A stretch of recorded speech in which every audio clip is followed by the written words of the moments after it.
My mother worked for the St. Louis Globe-Democrat, which was the morning paper. And so she would get up in the morning and wake me up and take me to school, and then the school was right near my grandmother's house, within walking distance of my grandmother's house. And I would go there after school, and then my mother would pick me up after she was finished working for the day.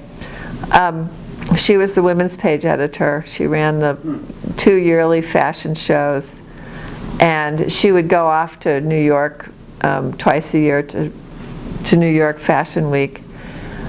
And she loved writing, and she had a typewriter, and she was always working on something. She was working on a memoir of her time in the Second World War or something.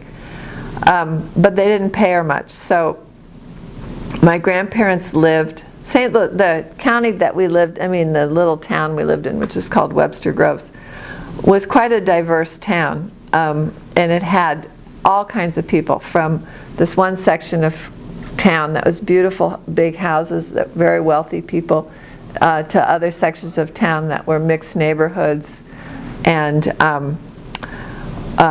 nice library, though, Webster Groves Public Library, and we lived in a bunch of different places around Webster. And so I just kept my eyes open, and I looked and I watched what people were doing around me, and I got interested in all different kinds of people. And plus the sort of the place of Webster Groves is quite beautiful too. So we would go a lot of places on the bus, and I would look out the window and just pay attention. And for me, I think that was quite an inspiring thing. I grew up in a very talkative family, and so they always had plenty to say about one another and about the neighbors, but they did not talk about politics, religion, race, anything like that. They only talked about each other. So that made me pay attention to why people were saying things, why people were doing things. I had lots of friends on my block. They came from a bunch of very diverse families, and so I paid attention to what they were doing and how they were doing it. And so that just got me curious about things. Was that specific to St. Louis? I have no idea, but a lot of artists and writers have come from St. Louis.